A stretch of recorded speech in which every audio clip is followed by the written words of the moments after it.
We are back on Patriots 4th and 2, the official podcast, PatsFans.com. I'm Russ Goldman. Joining me is Derek Havens. In this episode, we are going to talk about what the Patriots have done so far in free agency.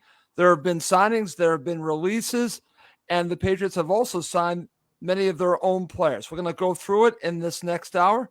I do want to mention that, unfortunately, our co-host, Steve Balestrieri, couldn't join us today, but he will be back on a future show very soon. Okay, let's not waste any time. One last thing. Please do subscribe on PatsFans.com YouTube channel and also on Apple Podcasts. It does help other Patriots fans find us. All right, Derek, let's not waste any time. There's been a lot going on. We got a lot to talk about, man. We got a ton to talk about. Let's start this way. The reason why we're doing it today instead of doing it when we normally do it Wednesday. This was Derek's idea because in years past, we have missed out on signings, on players leaving because we decided to do a show too soon. Well, Derek, you can't say it this time because there's been a lot going on, and it's going to be interesting for me and you to break down all the different moves. We cannot get to all of them because there are too many of them. It's a lot. But let's just start here, okay? The basic question, your overall view of free agency so far, because if you asked many Patriots fans on Monday, they'd have a view. On Tuesday, they might have changed the view. Wednesday, the view might have changed again. We're now on Friday, and it keeps on evolving because that's a part of team building. So where are you right now? Just your overall view of what the Patriots have done in free agency. I think they've done a lot of things that have made sense. I mean, they've targeted some positions that we all kind of discussed leading up to this. I mean, they did do some things at tackle. They did some things at receiver. Cornerback, not really, but there's been a little movement. I mean, Devin McCourty retired. That's a big piece. A big piece to that secondary and just a pillar of the organization. So there's leadership changing. I mean, they're just doing a lot of things. I don't know if there's been any kind of like top tier moves, but there's been some. I mean, and one of them happened this morning. But let's get into that right away. Let's get right there, Derek. And we're going to be talking about Mike Gesicki and also going to be talking about the trade of JuJu Smith. I think they go hand in hand. But let's talk about the breaking news today. And I'm going to start here. Before we talk about Gesicki, Derek Havens got a little heads up on this, that he was hearing things out of Miami that Gesicki could have interest from the New England Patriots. You heard about this, I want to say, on Monday, Derek. Is that correct? Yeah, it was Monday afternoon, early afternoon. I had heard that they were interested and they were trying to get something done, but they were trying to see where the market fell and I had talked to, did I talk to you or was it just Steve that I talked to about it? You talked to Steve about it and he told me. I talked to him. I was actually walking through Costco and my buddy out of Miami texted me saying that he had heard that Gesicki and the Patriots have been talking. So it was just kind of random, but I mean, it makes sense. I mean, like I told Steve on Monday, I mean, Bill O'Brien, if you go back to his first tenure with the Patriots, he likes to utilize the middle of the field, and he likes to use two tight end sets. We know what they've allocated to the tight ends the last couple of years, given JuJu Smith and Hunter Henry's price tags. JuJu never really worked out. I don't really know why. It's a total mystery to me. He was a very good player in Tennessee. Just felt like he could never get it together here in New England, Russ. I don't know what happened. But they moved on from him, traded him to Atlanta for a 7th-round pick, added Gesicki. Bill Belichick usually likes divisional players. I don't know if it's an internal scouting thing, whatever. And I think Gesicki and Hunter Henry will be two really good pass catching options for Mac Jones and Bill O'Brien's offense. Okay. And what's interesting about this, Derek, is, and you tell me your thoughts on this, because I was not against them after I thought about it, trading JuJu Smith. I thought JuJu Smith could be still part of what the Patriots were going to do. But it's obvious that they analyzed and they reviewed what JuJu Smith was because they've had him for a couple seasons. They decided to move on. They didn't get a lot for him. However, it was obvious to me once they made this move that they were going to be bringing in a tight end. Was it through the draft? That's kind of where I thought they were going to go on this. I still think they might. They might, and that will make Claire Cooper happy because I just messaged with her. I think I told her that I thought the tight end in the draft thing was gone now, but she's like, no, Ross, it might not be gone. Maybe you're right, Derek. I don't think so because I think it's a deep class. It's one of the deepest. It's probably one of the top 2 or 3 deepest positions in the class. And you have to think, just like he's on a 1-year deal. Isn't Hunter Henry entering his last year? I want to say. I think he might be. So you're talking about a position that, and Russ, I think you could get a legit starting tight end. Maybe not like right away, but like a future starter at tight end. I think you get in like round 4. So I don't think it has to be a top day or 2 pick. It's a pretty deep class. I mean, tight end, edge, corner, real deep positions. And so I think you could take a tight end here. And they only carried 2 last year. Right. But I still think they carry 3 this year. I think they draft 1. Okay, so let's talk about how this all looks to you, Derek, because I'm looking at how they're building the offense back to being a very good offense. And I think this has O'Brien's stamp all over it. Yep. Because he really was about the 2 tight end offense. I also think this is about the Patriots going back to what we all know as the Patriots offense. I could be wrong. If you see a fullback being included at some point, then definitely it's the Patriots offense of old. But I think this is an indicator. Now, I could be wrong on this because we're going to be talking about JuJu Smith-Schuster in just a few minutes and the situation at the wide receiver position.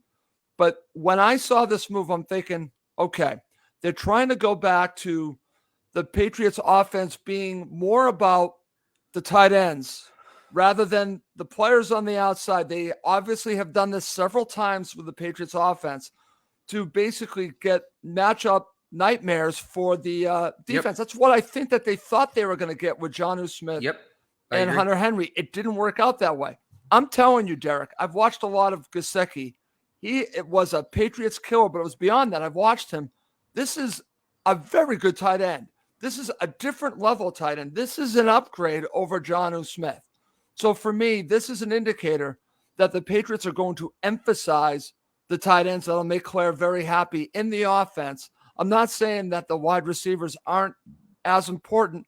I just think that this can create matchup nightmares for the defense if you get the tight ends right. I think they have here. That's just my opinion. No, I agree. I mean, I don't think Hunter Henry and Mike Gesicki bring a lot to the table from a blocking standpoint. Right. But I think that, look, we'll get to the Jacoby Myers and JuJu move here in a second. But, you know, you have a good possession receiver in JuJu.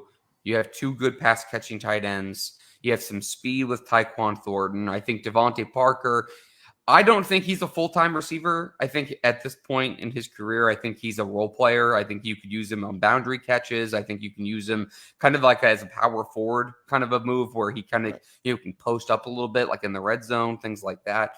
But I still think that you have some guys there. I still think that they need a top-end wide receiver, but everything they've done on offense has been to help build for Mac Jones and for for Bill O'Brien's offense to be as successful as possible. And again, he loves to utilize the middle of the field.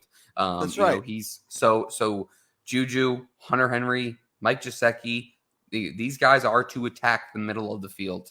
And open things up on the outside. Hopefully, Tyquan Thornton can take a step forward, and I still think they could be in for. Chris is right on it in our comments. I still think they could be in for a receiver like Jerry Jeudy. It's not the same person, but a similar person to who told me the Mike Gesicki news on Monday told me Jerry Jeudy is definitely in the conversation. The Broncos are in a conversation with the Patriots over Jeudy. I don't feel as confidently in it, and I'll explain why in a second, but I just think that they're poking around. And I think what it comes down to is obviously, they take best player available a lot. I do think that a tackle in the first round or a cornerback are both very, very likely. I also think they know they need to add a receiver. And I know that Matt Groh is very, very big on receivers, and he's the one who pushed for Tyquan Thornton last year, according to somebody that I spoke with. And I think he believes more than Bill about building with receivers because he's a little bit more new age.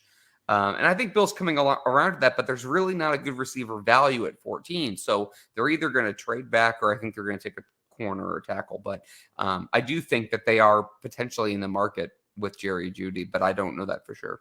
Okay. So let's get to it. Let's talk about Jakobi Meyers and JuJu Smith-Schuster. Let's start with Jakobi Meyers. I feel weird about this, Russ. I mean, how do you? I want your take because honestly, I couldn't believe. I can believe them not. I'm not surprised that Jakobi Meyers got paid elsewhere. I am surprised that they gave another receiver the same money he got and let him walk. That to me was surprising. What are your thoughts? Okay. Well, what's interesting about this, because there are parallels, because they got pretty much the same money, except a significant difference here, and people have been pointing this out, is that JuJu's deal is more incentive laden. Yep. When you look at Jacoby's, it's guaranteed. So that's a difference. But to the people that are criticizing the Patriots on an incentive-laden deal, here's my counter argument when you look at JuJu Smith-Schuster on this. I understand why there's criticism, and I've heard it. The counter is this. Derek, did they get burnt by Nelson Aguilar? Maybe. Okay. So I think the JuJu Smith-Schuster deal is a way to protect themselves because of what happened with Aguilar. They are a little gun shy, and I thought that they want to bring in JuJu Smith-Schuster, but they want to do it in a way that protects them. Now, I'm not saying that it's the right way. I'm just telling you that's what I think happened here. I think they said with their actions that they think JuJu's a flat out better. I just think they think he's a better player. Oh, absolutely. I like Myers. I think Myers is a good player. Yeah. I think JuJu is, I don't know, like if you had him rated, like maybe Jacoby's like a 78 or an 80, and maybe JuJu's like an 84. Like I don't think it's like a big difference. Like I'm rate him however you want, I guess. But I'm just telling you, they basically swapped one for the other. I think JuJu, I think Chris is on it again in the comments. I think JuJu's better with the ball in his hands, and that's what they wanted. And I remember Smith-Schuster had a tweet, I want to say 3 or 4 years ago, that said Bill Belichick came up to me and told me that he respected my game. And I think Bill's liked him for a while, and I think they liked Jacoby a lot, but they just thought JuJu would be better in their system. And I understand that, but I do think there's something to be said, Russ, about paying your own guys. And Jacoby is an undrafted guy who got developed, who was productive, who kept his mouth shut. He worked hard. I think there's something to be said about locker room and team building for paying guys like that. So I'm pretty surprised with how the development came. I do think that JuJu for Jacoby is an upgrade, but I don't think it's by a lot. And so I'm a little surprised they would take.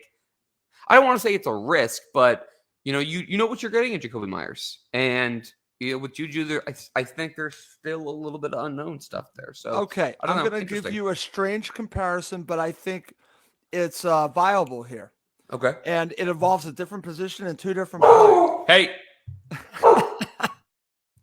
This reminds me a little bit of Stephon Gilmore and Malcolm Butler. Malcolm Butler, they developed Derek, but they knew that there was a ceiling with Malcolm Butler.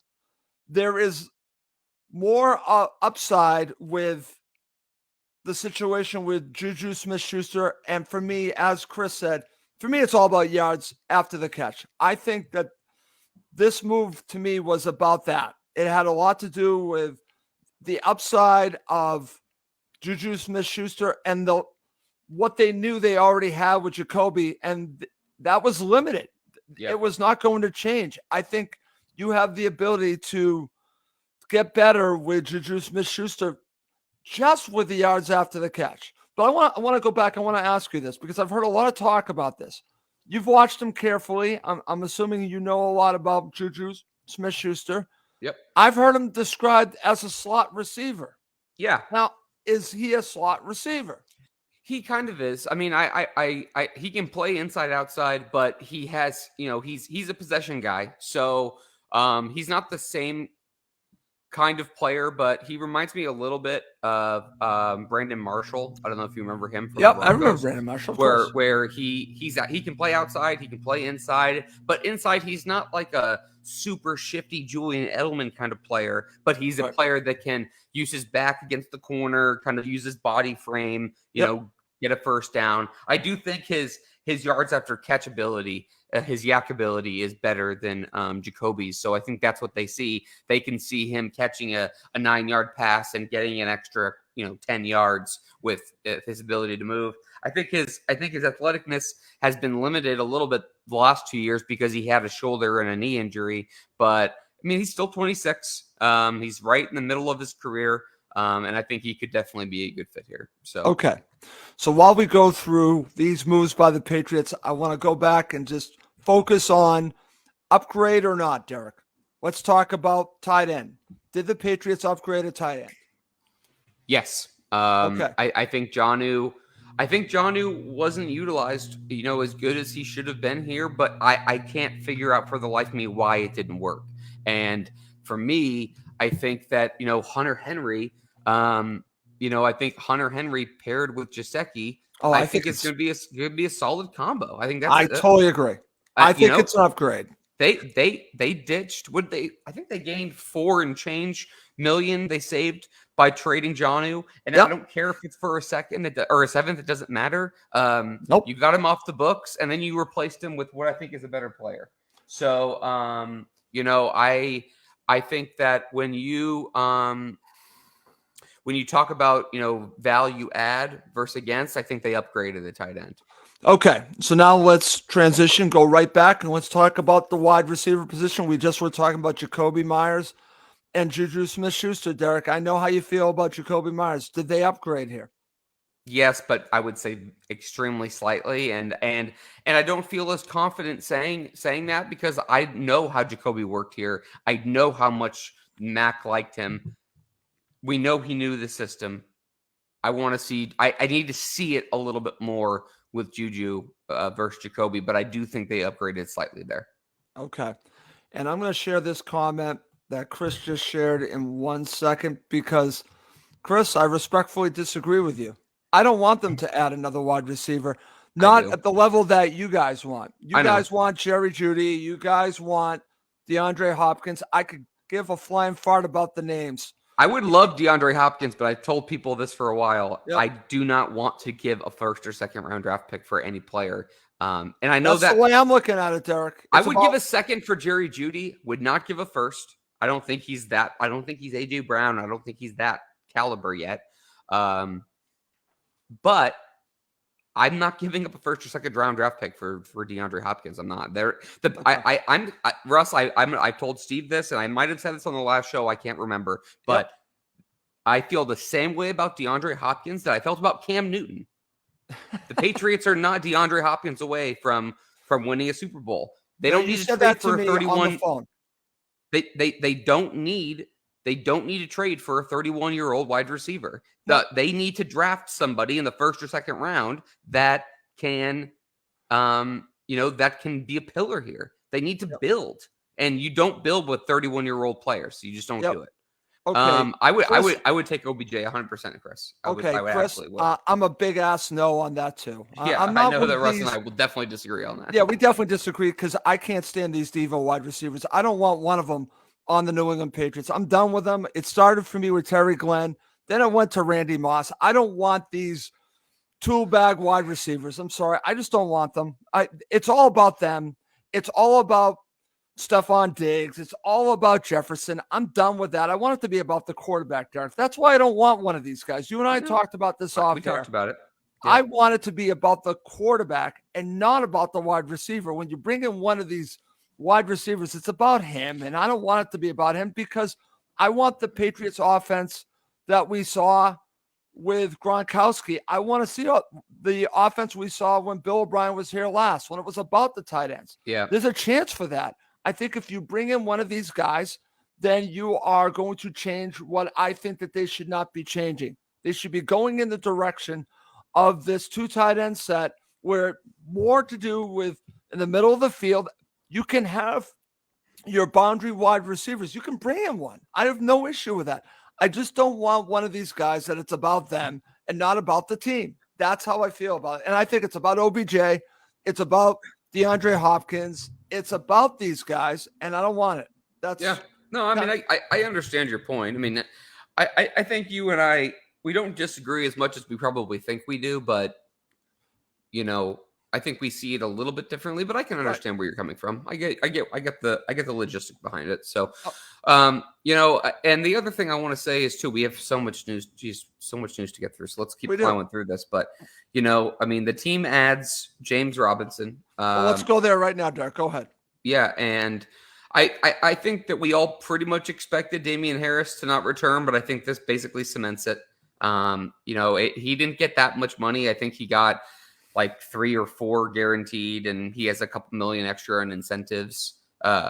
You know, I think that if you look at him and Damian Harris's career numbers, they are very similar, but Robinson has a better, I guess, a better catching ability. I would think, again, Russ, I think this is really, really similar to the JuJu Jacoby thing.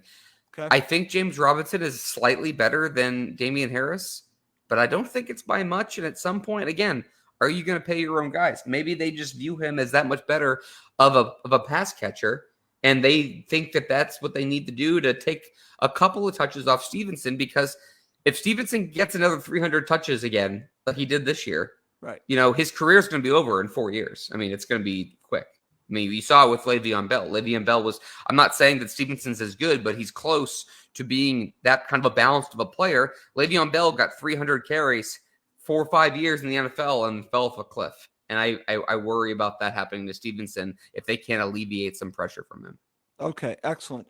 Derek, in the second half of the show, I have an idea of how we're going to talk about some of these Patriots signings, re-signing their players. We're going to have kind of a lightning round where I'm going to ask you yes or no on them coming back to the Pats. And then we have a ton of them. So that will be fun in the second half of the show. But let's continue on. So do you see Robinson as an upgrade or as a lateral move? Where do you see this? It's a little bit of a lateral move, but I would say it's a slight upgrade. Like I said, if you look at his numbers from a receiving standpoint, if that's what they want to do, to use him more as a third down back sub role, I think that they made a good solid move. You know, I don't have a problem with it. It's very similar to JuJu and Jacoby for me. I think JuJu's a little bit better than Jacoby. I think Robinson's a little bit better than Harris. It's not by much, but that's that they feel like it's a better fit. So, okay, let's talk about some other players the Patriots have signed. Let's talk about the tackles, Derek. Let's talk about them together. I want to get your thoughts on Riley Reif and Calvin Anderson. Let's talk about them together. And your thoughts on these? Are these just depth pieces, or could either one start? And can I add that they re-signed Connor McDermott prior to free agency.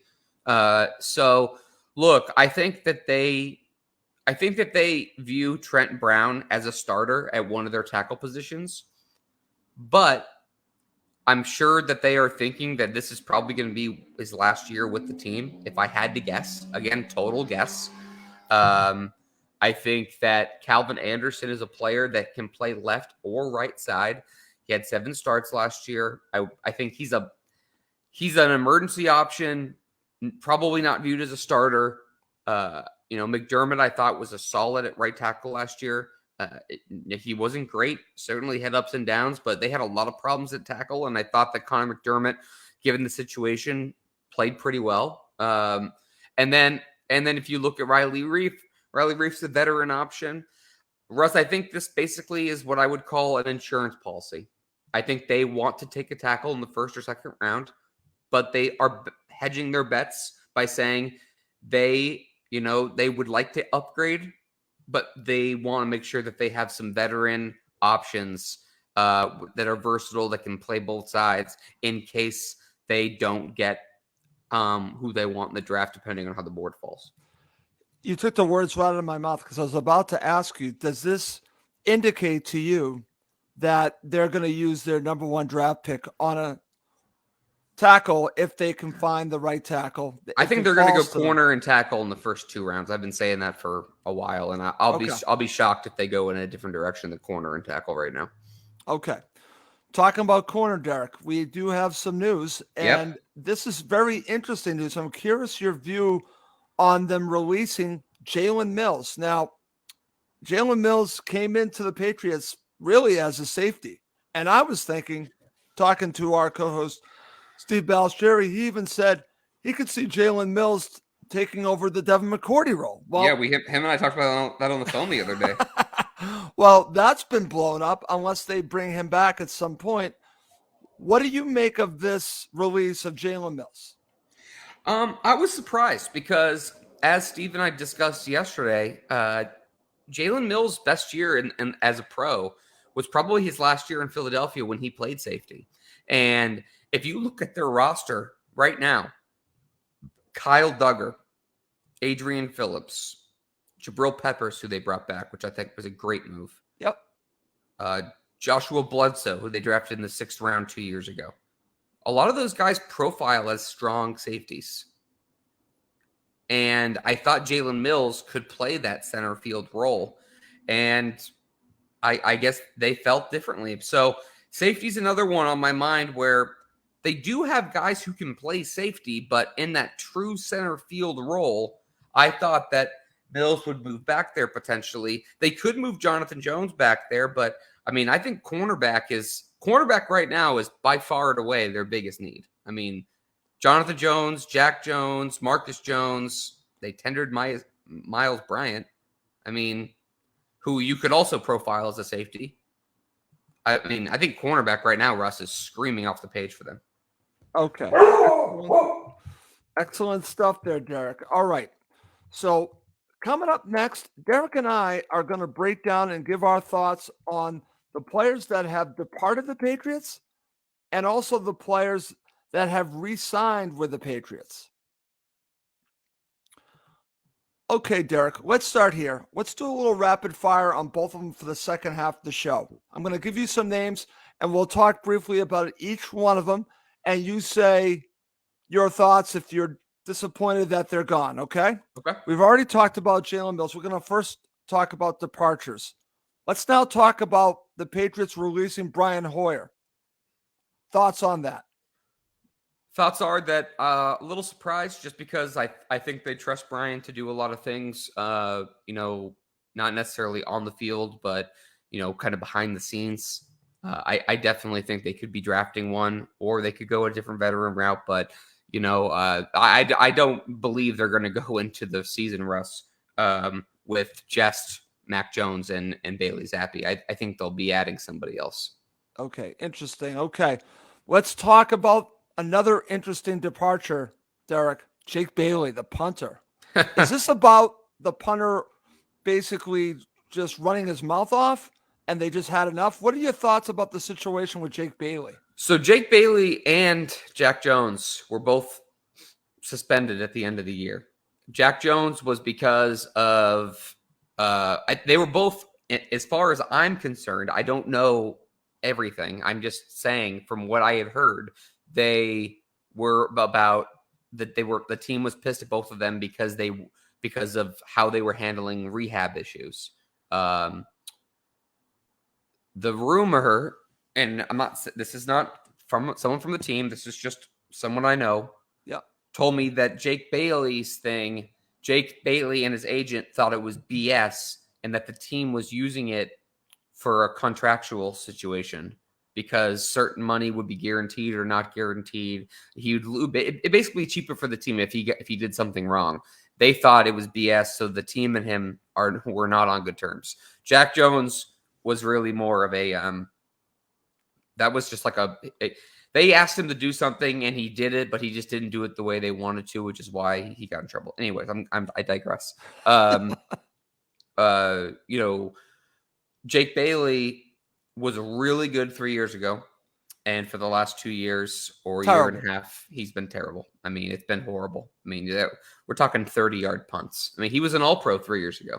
I can't remember, Russ, a player that was so good and went so bad so quickly. Can you? I mean, it's weird. I can't describe it. I don't know. I don't understand what happened, but he is simply not where he needed to be. And I think, they're going to look to upgrade him. And, I think that there's a chance. I think there's a chance that they add a kicker and a punter in this draft or shortly afterwards. They'll be looking at it. Okay. And Claire, Jake Bailey's kind of cute. Keep it in your pants, okay? Come on. Oh, Claire, come on. Claire already missed all the tight end stuff. She's going to be disappointed on that. Okay, very good. All right, Derek, one last player. This is a huge departure. It's Devin McCourty, retired. Thoughts on McCourty retiring, and also thoughts on his career? We really haven't talked that much about it. Let's start with his career, Russ. First off, absolutely incredible. 13 years, Pro Bowler at corner and at safety, All-Pro, 3-time Super Bowl champion. I've met him. He is extremely, extremely humble. He's everything that you think he would be. Sometimes you meet athletes and they have a personality that you just are taken back by. McCourty, you're taken back by him because of how pure he seems. Honestly, I'm not going to pretend like that I know him well, but he was truly one of the best Patriot players of modern day. I mean, he was a pillar for the second half of the dynasty. He always did his job. He was a leader on and off the fields. He's going to be greatly missed, Russ. It's sad to see him go, but he's earned everything that he's gotten. Okay. With all that said, I expect him to get a red jacket someday. Here's the question. Could he be in contention for the Hall of Fame, the NFL Hall of Fame? Is he at that level or is he not? I think he's a chance, but in this day and age, Russ, he has a chance. But as much as I love him, I would say he's in the Hall of Very Good. He's in that next tier down. Wherever you want to rank Rodney should be in before. Who? Him. In my opinion, Rodney Harrison should be in. Oh, yeah. Rodney Harrison for sure. But, Devin McCourty, again, 3 Super Bowls, multiple All-Pros, Pro Bowls in multiple positions. He has the tenure. He's done everything he really can do. I just think he's right outside of that, in my opinion. But he definitely is going to be a contender, given Chris his accolades. Agrees with you. What? Okay. Our friend Chris Goodwin agrees with you. But, Derek, we've all talked about this part of it, and you've already said a little bit. How do they overcome the loss of Devin McCourty? I don't know. Excellent podcast take, huh? No opinion at all. I don't know. Well, because look, here's the thing, Russ. The Patriots are entering a weird stage where they are going to find out who their new leaders are. Yeah. Over the last few years, we have seen the regime slowly fail, go away. And, I would say Matthew Slater, David Andrews, that's kind of the end of the classic Patriots, dynasty guys. We're finding out who are these new leaders for this team. And I think it's fascinating from that standpoint. And it should be interesting. But McCourty's not easily replaceable. He's a leader in the building. He had won championships. He did everything he needed to do. It's going to be really, really hard to replace him. But I am extremely intrigued with how we see new leaders emerge for this team. Okay, very good. All right, Derek, let's now talk about team building. And I have a feeling that the majority of the players we're going to be talking about do not get talked about too much on local sports radio, or they're probably articles written about it, but I want to give some time in a little bit of a rapid fire session talking about all the players that the Patriots have re-signed of their own. And there's a good amount of them. Yep. And you've already talked a little bit about them. So I'm going to try to do them by position. So let's talk about a couple that I'm not so crazy about. You've already mentioned one of them. How about James Ferentz at center, Derek? And you already talked about Connor McDermott. I didn't want them to bring back Ferentz. I think this has to do with a relationship between Bill and his father. I hate to go there, but that's how I feel on that. Connor McDermott is just a guy.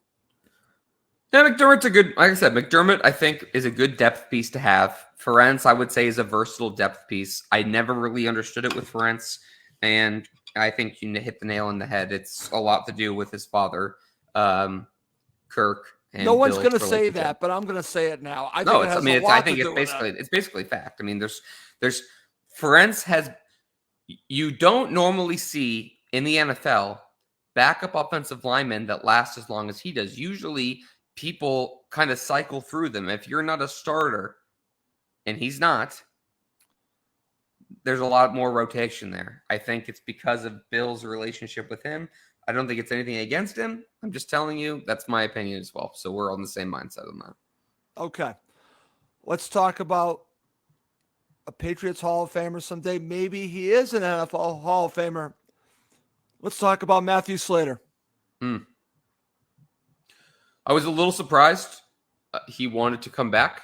I thought for sure at the end of the year, like how he was talking, I thought McCourty would come back and he would be the one retiring.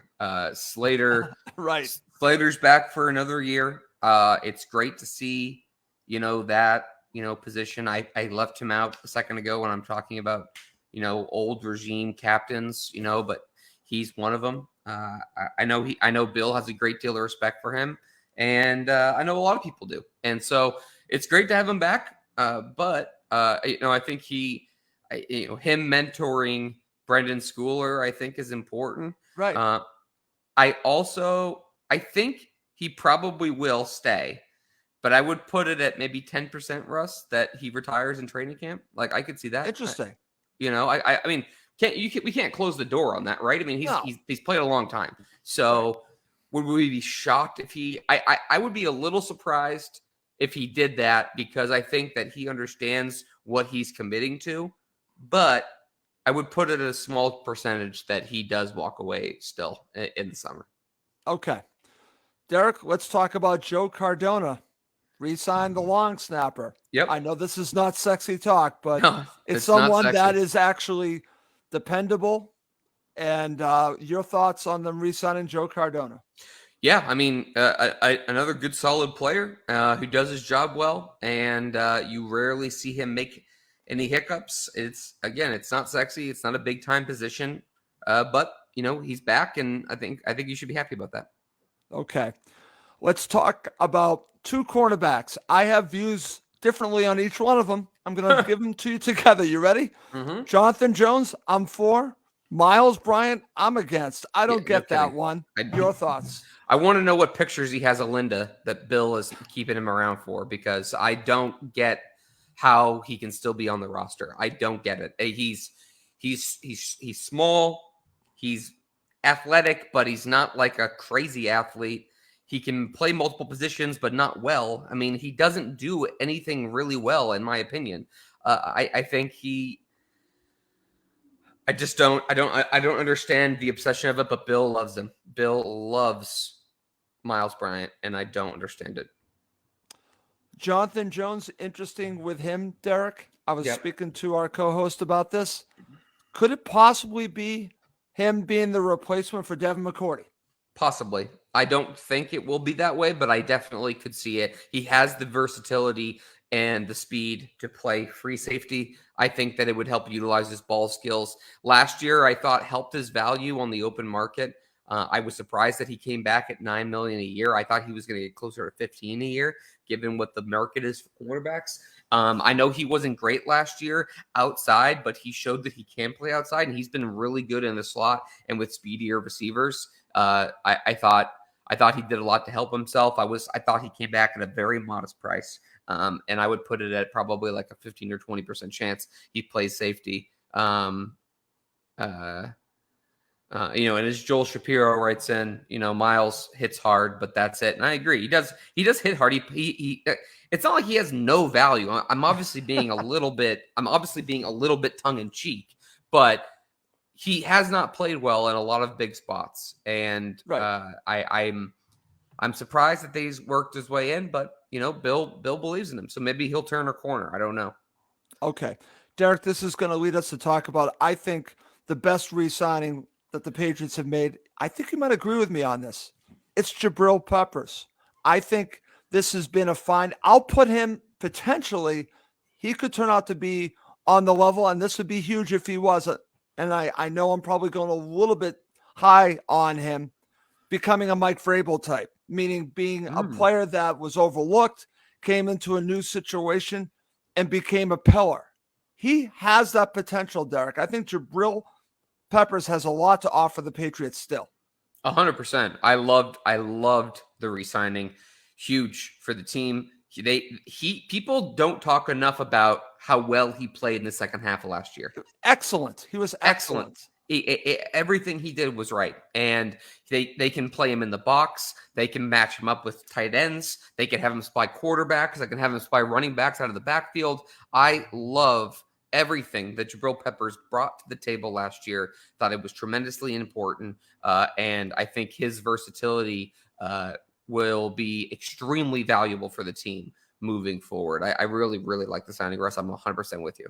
Okay, and with the safeties there, because you said that really, to you, there's no one that can take that role of Devin McCourty, but you have some really excellent safeties out there now. Yeah.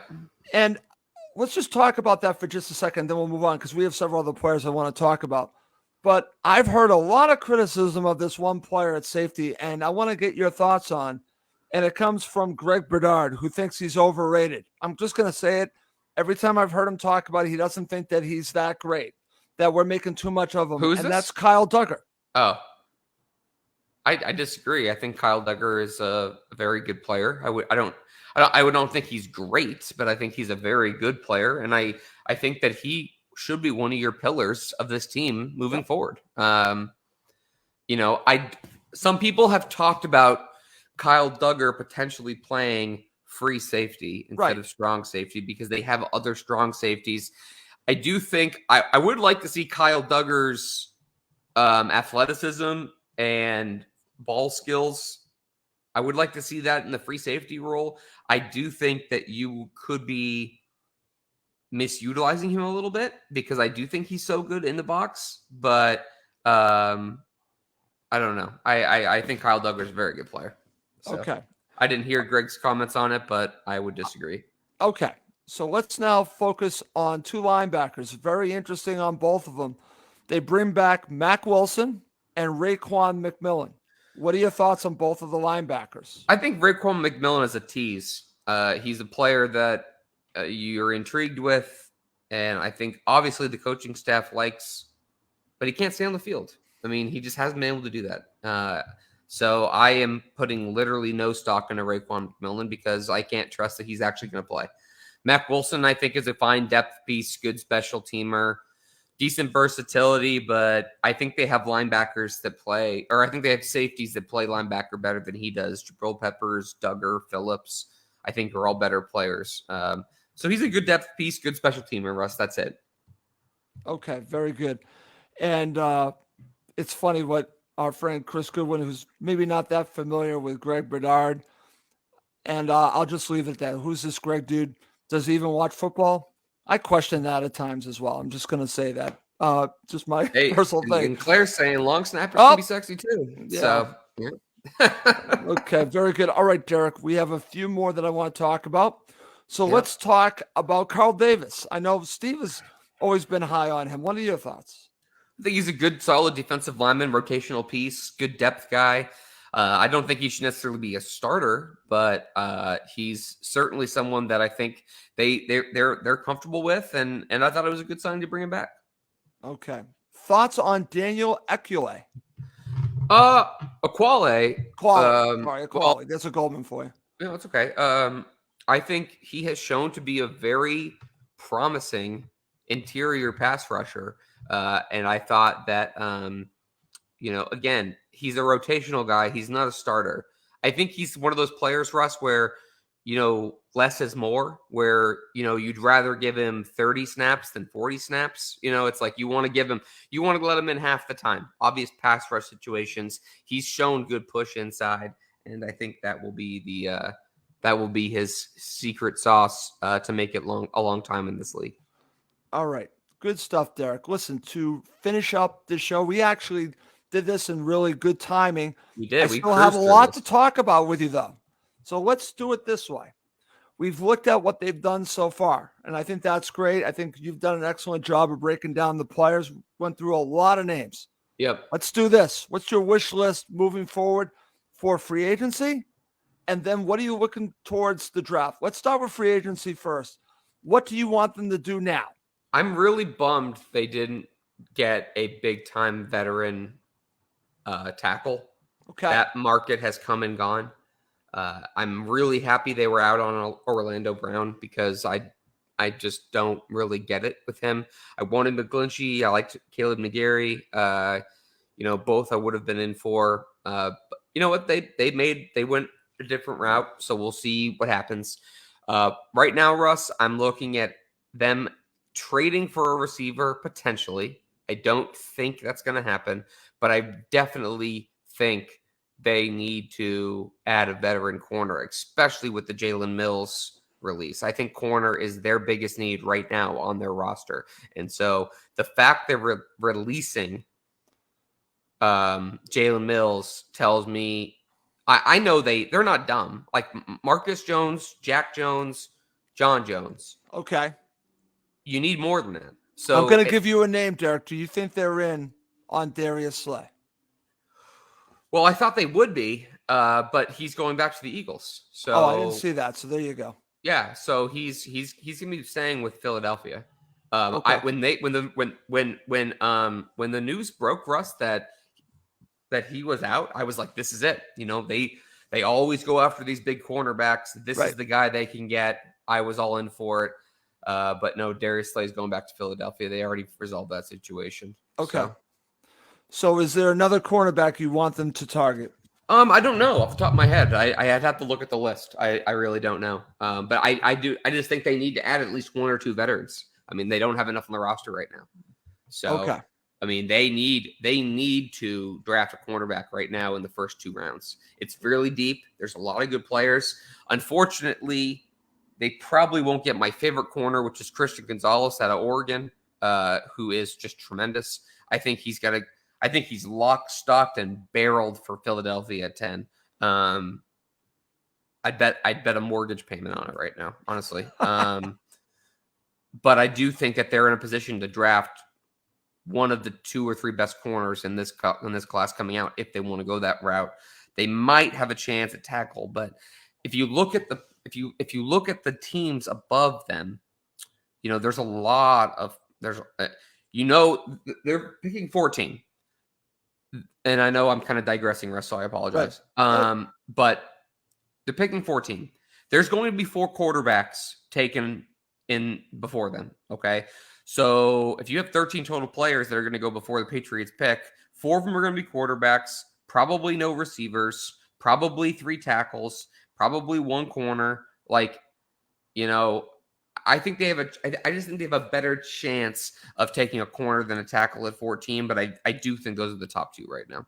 So we'll see. And Russ and Steve and I know we talked about this offline, but just for people listening, Steve and I are going to start getting into our draft stuff more next week as we kind of build for that. So we're going to start breaking down probably offensive players next week.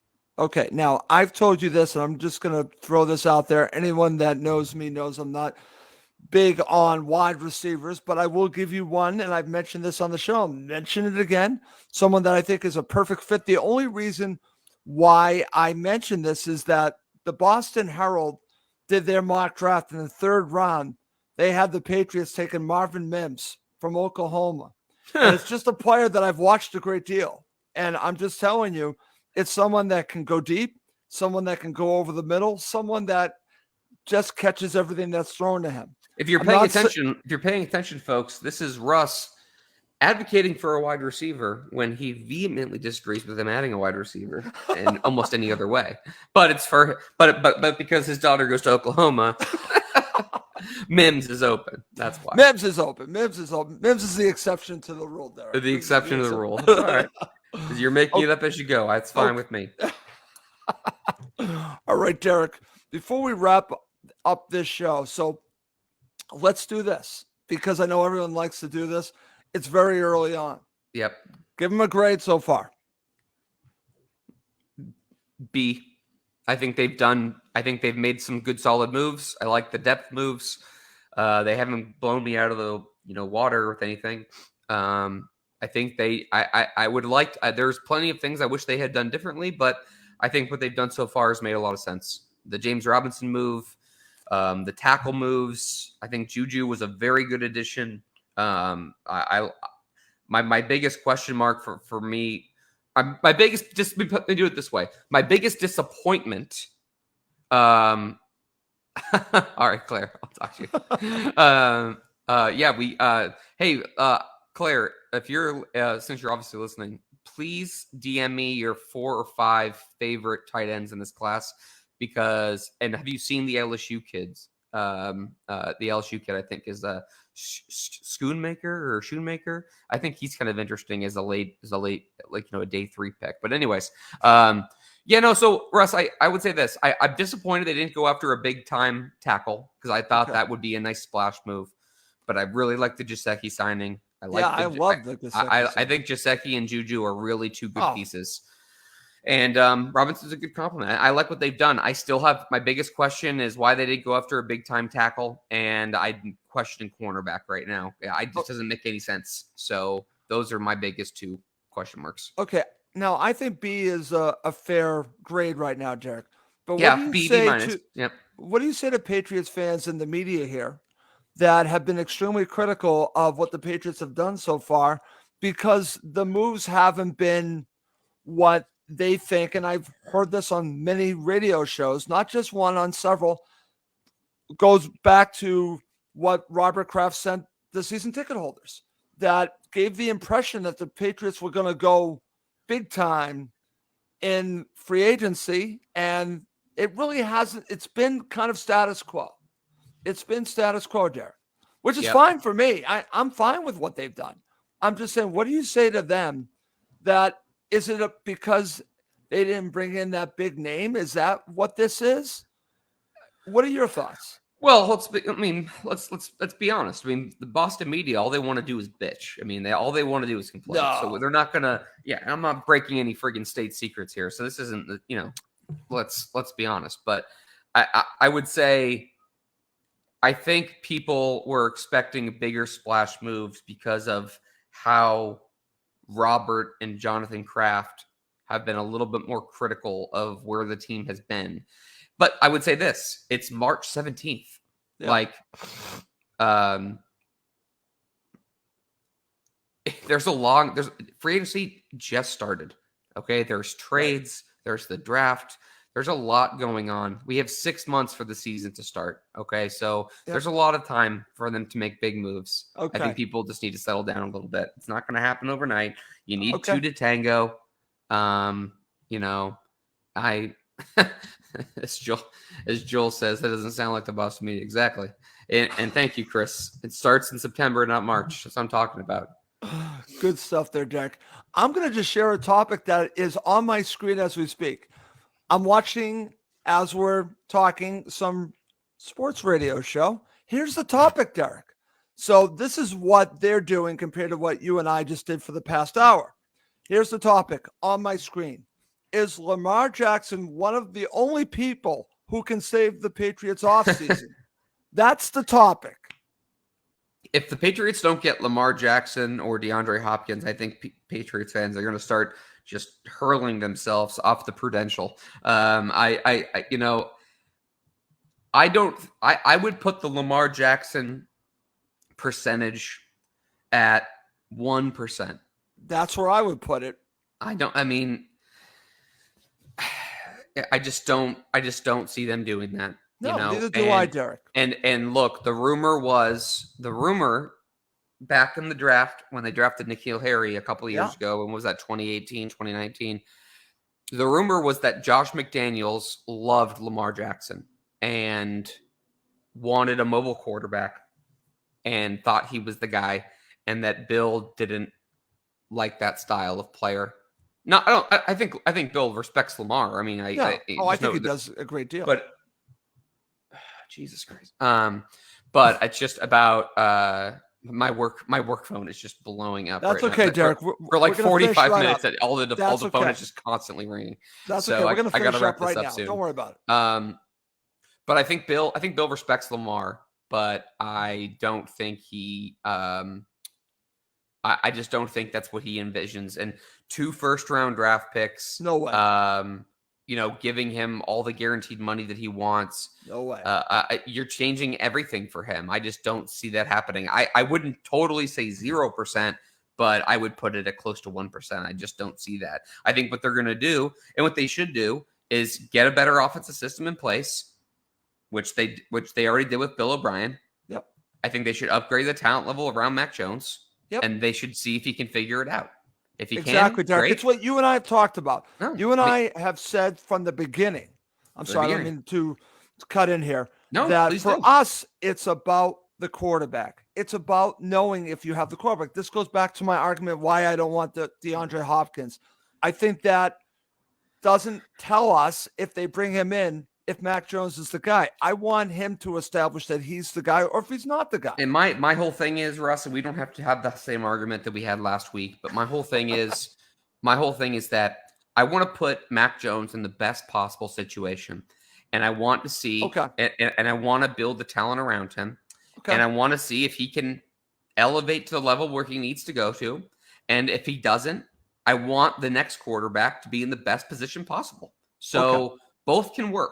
I think we're close on some things. I think that the ideology of what you're saying makes sense, as I told you last week. Yep. I just slightly disagree, but again, we don't have to go back down that road. I would just say that Mac, you're going to have to make a decision on Mac Jones. Yep. Probably after this year, and I don't know if you can really make the decision with where the roster's at right now, but I think it's close. I think the offense is close. I mean, they underperformed last year with what they had.